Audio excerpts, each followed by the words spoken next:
स्वागत है। हर उपयोगी जानकारी और काम की खबर से अपडेट रहने के लिए अभी सब्सक्राइब करें हमारे चैनल को और साथ में बेल आइकन भी प्रेस कर ले और वीडियो को ज्यादा से ज्यादा दोस्तों में शेयर करें। तो चलिए बढ़ते हैं खबरों की ओर।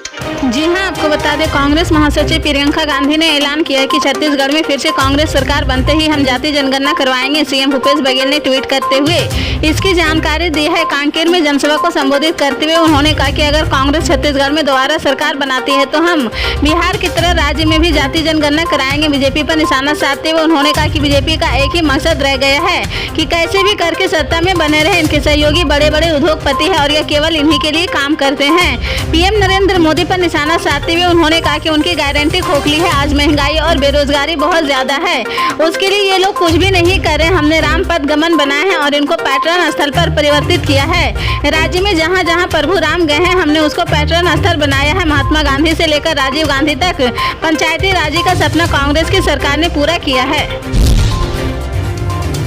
प्रवर्तन निदेशालय की छापेमारी को लेकर समाजवादी पार्टी की सांसद और सपा मुखिया अखिलेश यादव की पत्नी डिंपल यादव की प्रतिक्रिया सामने आई है। सपा सांसद डिंपल यादव ने ईडी की छापेमारी पर कहा कि पूरे देश का माहौल बिगाड़ा जा रहा है। बीजेपी वाले समझ गए कि उनकी नीतियां पूरी तरह से विफल रही है।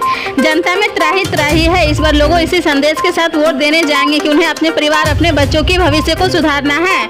इटावा पहुंची सपा सांसद डिंपल यादव ने आम आदमी पार्टी सांसद संजय सिंह की गिरफ्तारी पर कहा कि बीजेपी समझ गई है कि उनकी नीतियां विफल हो गई है। बेरोजगारी है, किसान संकट में है और महिलाएं सुरक्षित नहीं है और जनता इस बात को समझती है। आगामी लोकसभा चुनाव 2024 से पहले देश भर में बड़ी पार्टियों ने अपनी तैयारियों को लेकर कमर कस ली है। इस बीच देश में सबसे ज्यादा लोकसभा सीटों वाले राज्य उत्तर प्रदेश में राजनीतिक घमासान मचा हुआ है। इस बीच सभी का ध्यान एनडीए को हराने के लिए विपक्षी पार्टियों के इंडिया गठबंधन पर है। फिलहाल समाजवादी पार्टी के प्रमुख अखिलेश यादव ने यूपी में लोकसभा चुनाव के लिए टिकट बंटवारे को लेकर अपनी रणनीति साफ कर दी है। दरअसल अखिलेश यादव 2 दिनों तक उत्तर प्रदेश के प्रतापगढ़ में सपा कार्यकर्ताओं को आगामी लोकसभा चुनाव के लिए प्रशिक्षण देते नजर आए हैं। इस दौरान उन्होंने सीट बंटवारे पर बात करते हुए साफ कर दिया कि जो कैंडिडेट बीजेपी और एनडीए को हराने की हिम्मत रखता है उसे इंडिया गठबंधन से टिकट मिलना तय है। सपा प्रमुख अखिलेश यादव ने बात करते हुए साफ तौर पर बताया कि बीजेपी को हराइए, एनडीए को हराइए, पीडीए को आगे बढ़ाइए, एनडीए की टिकट लीजिए।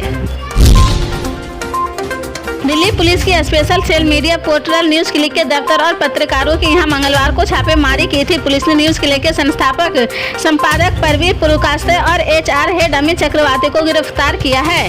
दिल्ली पुलिस ने न्यूज क्लिक के खिलाफ यूपीए के तहत जो एफआईआर दर्ज की थी उसमें चाइनीज साजिश से लेकर पाकिस्तान की खुफिया एजेंसी आईएसआई के साथ कनेक्शन का भी खुलासा किया है। एफआईआर के मुताबिक किसान आंदोलन, कोरोना महामारी से लेकर जम्मू कश्मीर और अरुणाचल प्रदेश तक के मामलों में भारत को बदनाम करने की साजिश रची गई है।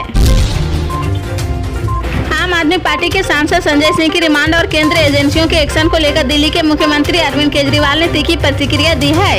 केजरीवाल ने कहा कि पूरे देश में देखने को मिल रहा है कि झूठ केस लगाकर विपक्षी पार्टियों और नेताओं को निष्कर्ष करने की कोशिश कर रही, विपक्षी दलों को डराने की कोशिश की जा रही, कई लोगों को तोड़कर भाजपा अपनी पार्टी में शामिल कर रही, जो लोकतंत्र के लिए अच्छा नहीं है। सीएम केजरीवाल ने आगे कहा कि केवल विपक्षी नेताओं को टारगेट नहीं किया जा रहा बल्कि देश भर में बिजनेस को भी बुरी तरह से टारगेट किया जा रहा है। बड़ा दुख होता है कि पिछले 5 से 7 साल में लगभग 12 से 13 लाख हाई नेटवर्थ बिजनेसमैन जो इंडस्ट्री और व्यापार चलाते थे और लोगों को नौकरियां दिया करते थे वो भारत की नागरिकता छोड़कर विदेश चले गए हैं और उन्होंने यहां पर अपने बिजनेस बंद कर दिए हैं। उनके पीछे भी ईडी, सीबीआई और इनकम टैक्स के लोग छोड़े हुए हैं।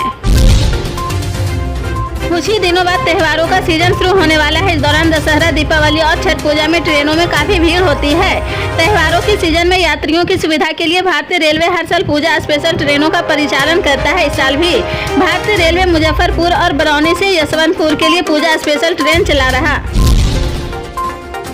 इंडिया गठबंधन के 2 अहम घटक दलों के नेताओं को एक बार फिर साथ में देखा गया है। एनसीपी प्रमुख शरद पवार ने शुक्रवार को कांग्रेस के राष्ट्रीय अध्यक्ष मल्लिकार्जुन खड़गे और कांग्रेस नेता राहुल गांधी से मुलाकात की है। सूत्रों ने बताया कि विपक्षी दलों के गठबंधन India national development inclusive alliance के लिए योजनाओं पर चर्चा करने के लिए एनसीपी प्रमुख ने कांग्रेस के 2 बड़े दिग्गजों मल्लिकार्जुन खड़गे और राहुल गांधी से मुलाकात की है।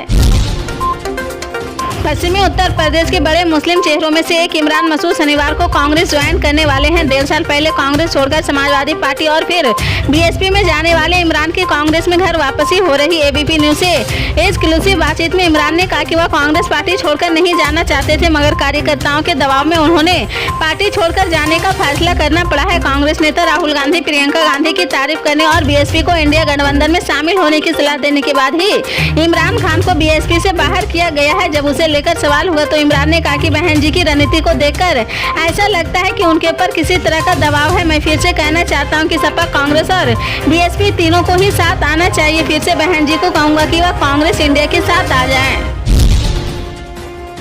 कांग्रेस के वरिष्ठ नेता और राज्यसभा सांसद कपिल सिब्बल ने शुक्रवार को प्रधानमंत्री नरेंद्र मोदी पर जमकर हमला किया है।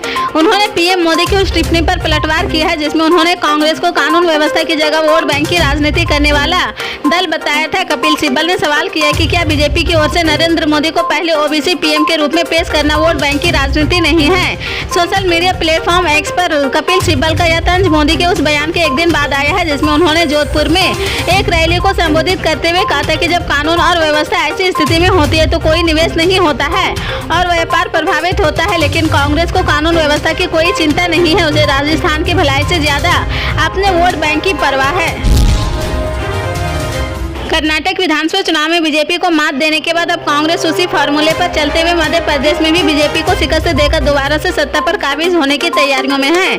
पिछले विधानसभा चुनाव में कांग्रेस ने सरकार बनाई थी, लेकिन 15 महीने बाद ही ज्योतिरादित्य सिंधिया बगावत करते हुए अपने 21 समर्थक विधायकों के साथ बीजेपी में शामिल हो गए हैं, जिसके बाद कमलनाथ सरकार गिर गई है। इसके बाद बीजेपी ने सरकार बना ली है।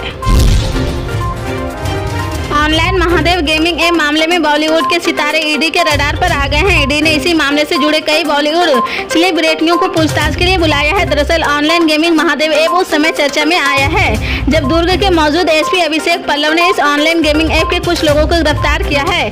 उसके बाद इस मामले में एफआईआर भी दर्ज की गई है। धीरे धीरे दुर्ग पुलिस ने महादेव ऐप से जुड़े कई लोगों को गिरफ्तार किया है और कई बड़े बड़े खुलासे करते गए हैं। धीरे धीरे इस ऑनलाइन गेमिंग ऐप के लोग अन्य राज्यों में भी गिरफ्तार हो गए हैं। फिर एक नाम सामने आया है, वो नाम है सौरभ चंद्रकार और रवि उत्पलिया। दोनों शख्स वही है जो इसे ऑनलाइन गेमिंग महादेव ऐप का संचालन करते हैं। इस ऑनलाइन गेमिंग ऐप को आसानी से डाउनलोड किया जा सकता है, लेकिन इसके लिए आपको यूजर आईडी और पासवर्ड लेना पड़ेगा जो इस महादेव ऐप से जुड़े लोगों के पास होता है। उत्तर पूर्वी राज्य सिक्किम में बादल फटने से अचानक आई बाढ़ ने तबाही मचाई हुई है। आम नागरिकों से लेकर सुरक्षा में तैनात सेना की जवान भी इससे बुरी तरह से प्रभावित है। बावजूद इसके सेना राहत और बचाव कार्यों में जुटी हुई है।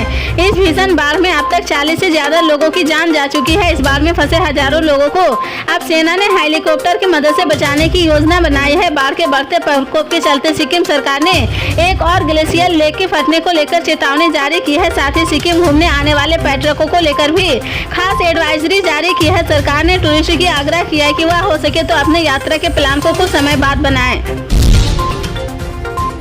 राष्ट्रवादी कांग्रेस पार्टी पर शरद पवार और अजित पवार अपना दावा कर रहे। इसी बीच शुक्रवार को चुनाव आयोग ने दोनों गुट को अपना पक्ष रखने को बुलाया है। इस सुनवाई के लिए एनसीपी चीफ शरद पवार खुद पहुंचे हैं। पवार के साथ जितेंद्र आह्वाड और वंदना चौहान भी आए हैं। अगले साल होने जा रहे लोकसभा चुनाव से पहले सत्तारूढ़ बीजेपी और कांग्रेस के बीच पोस्टर वार शुरू हो गया है। बीजेपी ने ट्वीट कर कांग्रेस नेता राहुल गांधी को नए युग के रावण को तौर पर दिखाया है। इसके जवाब में कांग्रेस ने प्रधानमंत्री नरेंद्र मोदी का पोस्टर जारी कर उन्हें कारोबारी अडानी की कठपुतली बताया है। ऐसे में कांग्रेस पार्टी सड़कों पर उतरकर प्रदर्शन कर रही है। दोनों पार्टियों के बीच पोस्टर को लेकर यह तनातनी बुधवार को समय शुरू हुआ है जब कांग्रेस ने सोशल मीडिया एक्स पर एक पोस्ट शेयर किया है। पीएम मोदी को सबसे बड़ा झूठा बता दिया है। एक अन्य पोस्टर में पीएम मोदी को जुमला बॉय भी बताया गया है। ईरान में महिलाओं के हक के लिए लड़ने वाले नरगिस मोहम्मदी को नोबेल शांति पुरस्कार दिया गया है। बता दें फिलहाल वे जेल में बंद है।